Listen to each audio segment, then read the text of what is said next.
yung yung ano, yung bawal mag bawal magpadalisip, bawal mag kuya, yung isang ano yun, kasabog tayo, mag-i-in ka, dahil ang bukla, buhay ka na. In, saka out. So, pagka ma-press ka niyan, matik yan, tanggal ka, hindi pa makuha yung sahod mo.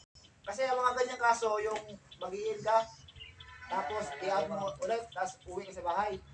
Hindi ba, yung sahod nyo, sabihin ko sa inyo, hindi nakuha. Kaya yung ngayon pa lang, sabihin ko na sa inyo. Kasi minsan ang pero, ang biometric, masisira. Pag masisira yung biometric, automatic yan.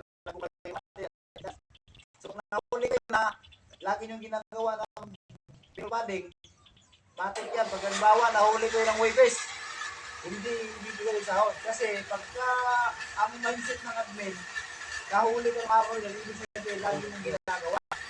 So, iwasan lang yan. Pagka halimbawa, nag-in kayo, mag-out, hanapin nyo si Lexus, si computer. Wag na wag yung kalimutan mag-alag, no? Ito yung paulit, inuulit ko, wag na wag kayo magkakalimutan mag-in sa mag-out. Pwede din sa kalagbog para pagdating ng sahod, wala tayong magiging problema. Kasi nung nakarang sahod, ang dami kong binakad ng Sabado. Kasi daw, maraming kulang. Ng araw, yun pala hindi naglagbok. Kasi yung biometric kasi nasira. Lagi kasi nasira yung biometric kasi usak lang kasi nakalagay eh.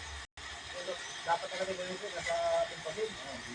So, nakapon, nabasa. Eh, wala. Bibili ka daw ng admin ng dalawang biometric, kaya mangyayari. Lagbok muna. So, yun ang ano natin. Hindi naman, no cares kung hindi maglalak buka doon kasi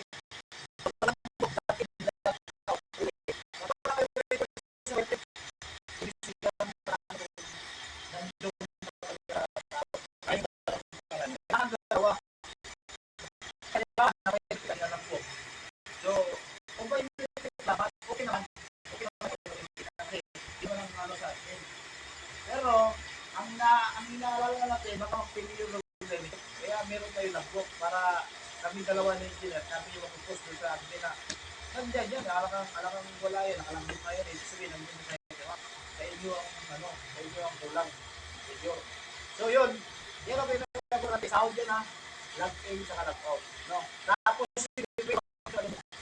kasi wag na kayo magdadahilan sa guard kasi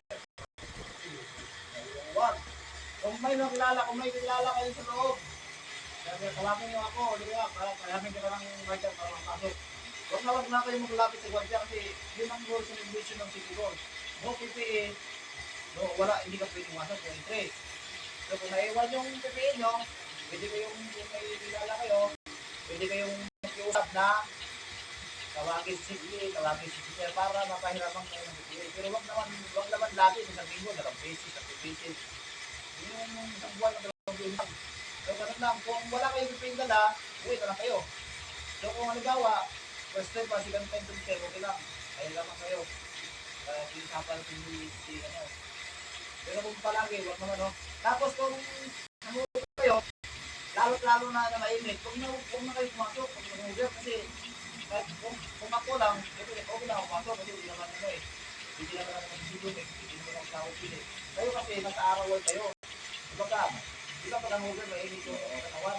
Eh, nagagawa nyo pa ba dito yung araw? Kung pagkakataon na mainit yung panahon, eh, sinundan pa sa hangover. Kaya sabihin, pasok ako sa ayong araw. E, paano pagka nagkaroon ka ng ano doon? Nagkaroon ka ng pilit ng ulo. Alam mo kasi pag pilit ng ulo, kahit malaking kalaban mo, tapang ka, pag-inom ba? Diba, ganun yun? Pag ulit ang ulo mo, mabibiling palingin mo. So, ito, pag mabibiling palingin mo, hindi mo na alam kung sino kalaban mo. Kuha ka lang back, o kuha ka lang dispostos. Iba, talo ka. Oo, kasi hindi na ulo eh. So, pag ang over, kung pagkakataon na ano, huwag na lang kayo pumasok kasi ano. Pero, nasa sa inyo, kung makontrol yung over. No?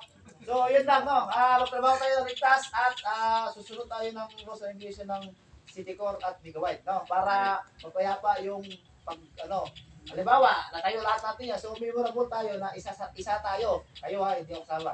Isa kayo sa gumawa doon sa solar, no? Kasi lifetime yun eh, yung solar na yun eh. So kung taga rito lang kayo, siyempre, memorable sa inyo. Pag may gumawa yan, ganun ba? pagka wala kang record, eh, bawa may record ka. Ako buha yan, kaso tanggal ako kasi nagdakaw ako. Yung bakit yun, di ba? Bakit yung iba ito, puta ka. Pero kung halimbawa, natapos yung project nyo at wala kayong issue, pwede yung, halimbawa, ang anak nyo, ako, kami buwanan, kung wala kami dyan, kasi kayo yung parang frontline doon sa project eh. Kayo yung maglalagay ng ano. So, memorable sa inyo na isa sa inyo na gumawa dyan. So, yun lang. Maraming salamat, no? Okay. Hoy!